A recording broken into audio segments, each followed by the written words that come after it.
बिल्कुल आसान भाषा में समझ लेते हैं कि चंद्रयान 3 आखिर किस काम के लिए चांद पर भेजा गया है। तो इस चंद्रयान में 6 डिवाइसेस लगी हुई हैं जिनके अलग अलग काम है। पहले डिवाइस है इल्सा, जिसका काम है चंद्रमा पर भूकंप के बारे में जानकारी जुटाना। हम जिस ग्रह पर रहते हैं उसे अर्थ कहते हैं, तो हमारे यहाँ अर्थक्वेक आता है। इसी तरह मून पर मूनक्वेक आता है। कई बार छोटी बड़ी चट्टानें भी टकराती हैं मून से। तो इल्सा का काम है चांद के कंपन को मापना, ताकि ये मालूम किया जा सके कि चांद के अंदर इंटीरियर में, इंटरनल स्ट्रक्चर में क्या क्या चीजें मौजूद हैं। दूसरी डिवाइस का नाम है रंभा एलपी।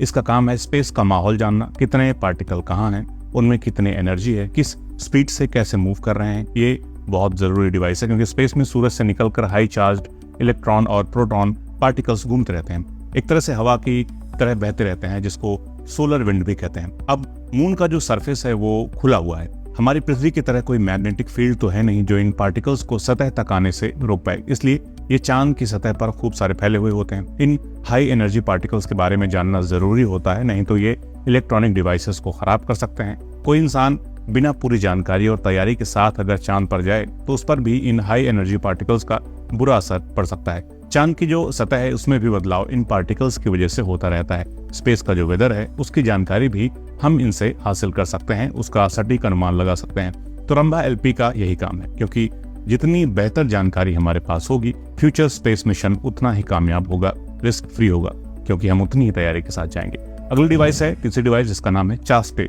चांद ओपन है, उसके पास पृथ्वी के जैसे कोई प्रभावी वायुमंडल नहीं है, एटमॉस्फेयर नहीं है, इसलिए चांद के जिस हिस्से पर सूरज की रोशनी पड़ती है वो बहुत तेजी से गर्म हो जाता है, और जैसे ही सूरज की रोशनी हटती है तेजी से ठंडा भी हो जाता है। कई बार तो -170 डिग्री सेल्सियस तक टेम्परेचर पहुंच जाता है। इसलिए चांद की सतह को समझना बहुत जरूरी है। इसके लिए भेजा गया है चास्टे को। इसमें एक गर्म रॉड को चांद की सतह में घुसाया जाएगा। इसमें सेंसर लगे हैं जो ये बताएंगे कि गर्मी किस तरह से चांद की सतह में फैलती है, ताकि भविष्य में जब इंसान चांद पर बस्ती बसाने लगे तो ऐसा घर बनाया जाए जो वहां की भयंकर सर्दी और गर्मी दोनों झेल सके, और जो स्पेस में यान वगैरह भेजे जाएं वे भी ज्यादा दिनों तक टिक सकें।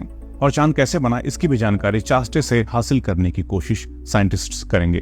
चौथी डिवाइस का नाम है LRA। छोटी सी डिवाइस है, लेजर रेट्रो रिफ्लेक्टर एरे नाम है इसका। मतलब जैसे लेजर लाइट होती थी वैसे ही लाइट यहाँ अर्थ से भेजी जाएगी, ये डिवाइस उसे वापस भेज देगी।